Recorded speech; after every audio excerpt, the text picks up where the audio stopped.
燃やすぐらい。会社の中に面白いアイディアたくさんあったんですけど、なかなか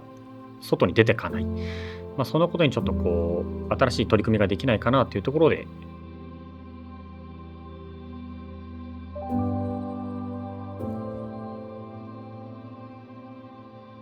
我々デザイン研究所なので、どちらかというと世の中に出すという活動よりも、研究に重きを置くような、そんな動き方をしている部隊になります。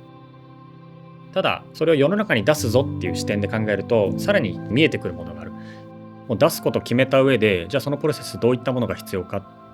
プロジェクト自体の進め方をデザインするみたいな。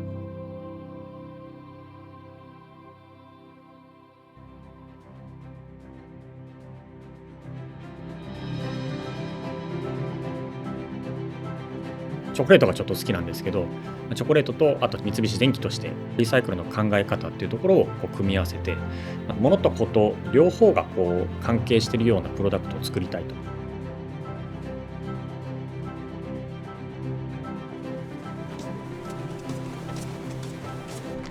チョコレートの製造工程で取り除かれてしまうものにカカオハスクっていうものがあるんですけれども、それは今肥料とか家畜の餌とかに使っているもののあまり価値がついてないので、価値を高める取り組みをしたくて一緒に取り組ませていただきまし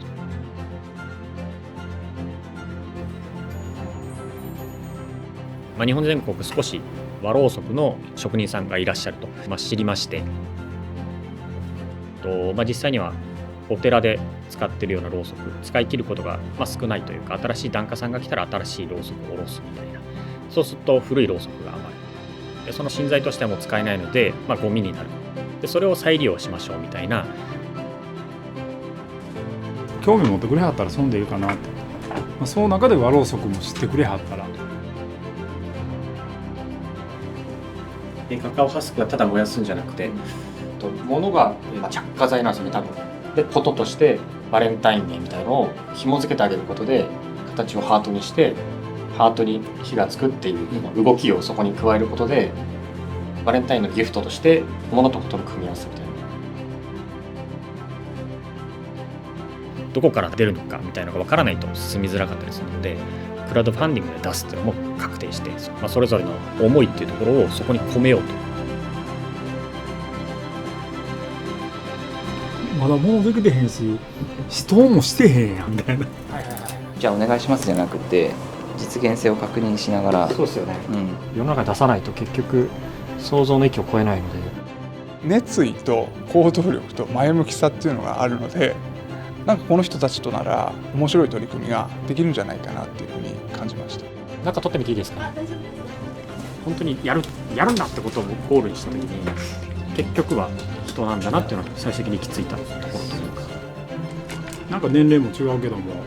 仲間感みたいのはあるしね、本当に。我々暑いですよ、めちゃくちゃ暑いですよ、ほんまに。楽しかったからできたっていうのは、忙しい時ほど楽しかったです。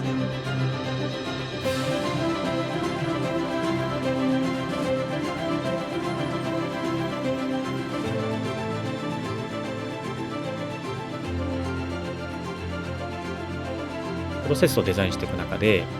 どうやら理屈だけでは人は動かないと。開発に関わる全ての人が楽しんで一歩前向きに開発できるみたいな、そんな環境を作ってあげると、より開発がスムーズに進むというのが今回プロジェクトで学んだことなので、ものとしては小さな着火剤かもしれないですけど、結果的に社内のいろんな人の心に火をつけることができるんじゃないかなと、思いは持っています。このアイディアよくわかんないけど面白いと思うんだよなみたいのをちょっと前に出す、そのきっかけのちょっとにでもなれば嬉しいなとは思っていて、そういうのが積み重なってた結果、三菱電機のその面白さ、良さ、面白い商品ってどんどん世の中に出てくるようにちょっとずつなっていくのかなと。